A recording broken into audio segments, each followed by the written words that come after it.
I am California of the past. I I am am California of the past. I I am am California of the past.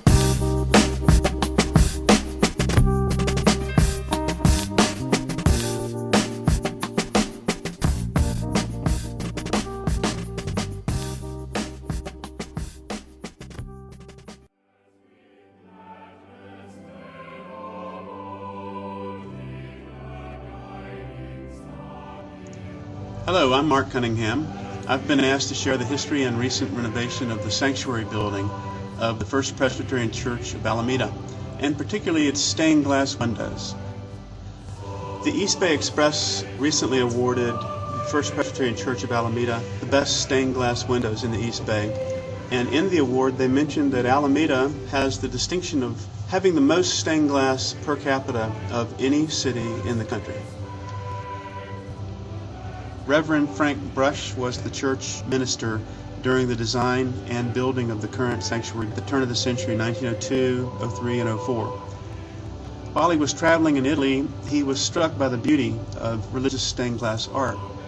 He purchased Italian glass for the sanctuary building, had it sent to Chicago, where the portrait areas of the windows were painted. The records of the Chicago painters were destroyed in the 1906 San Francisco earthquake that burned the architect Henry Meyer's offices and records. The church sanctuary building recently celebrated its centennial on Easter Sunday, 2004. In preparation for the centennial, the church began a three-phased renovation project. Pastor Jack Buckley asked me to manage the project, presumably because of the experience I have with my own design and construction business, People Space. Phase 1 was to be completed prior to the centennial and included the conservation, cleaning, and repair of our stained glass windows.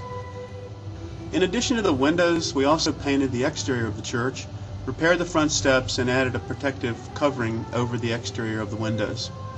Prior to this renovation, the exterior windows were covered with plexiglass, and this plexiglass had yellowed over time to the point you couldn't see any of the details of the windows. The building actually looked like it could be condemned. I had these plexiglass coverings removed and replaced them with laminated safety glass that will never yellow, will provide more protection from the elements and vandalism, and allow some of the window details to be seen from the street level.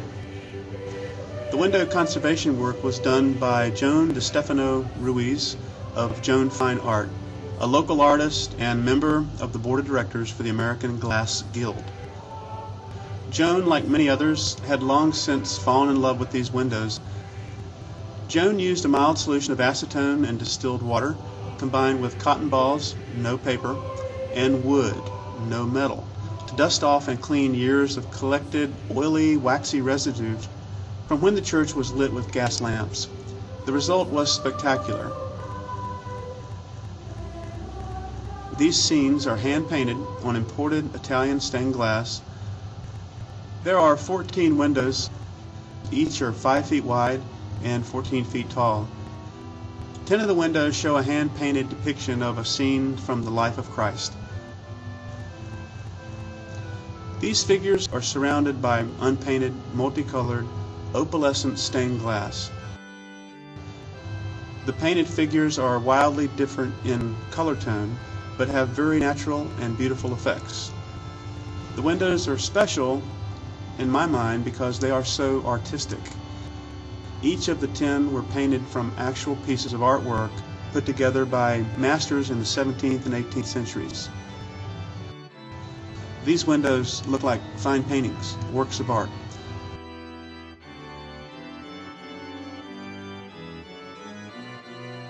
The faces are exquisitely rendered, and the clothing colors are rich and vibrant. The overall effect of the sun shining through these 14 windows infuses a beautiful, multicolored glow to the interior sanctuary space.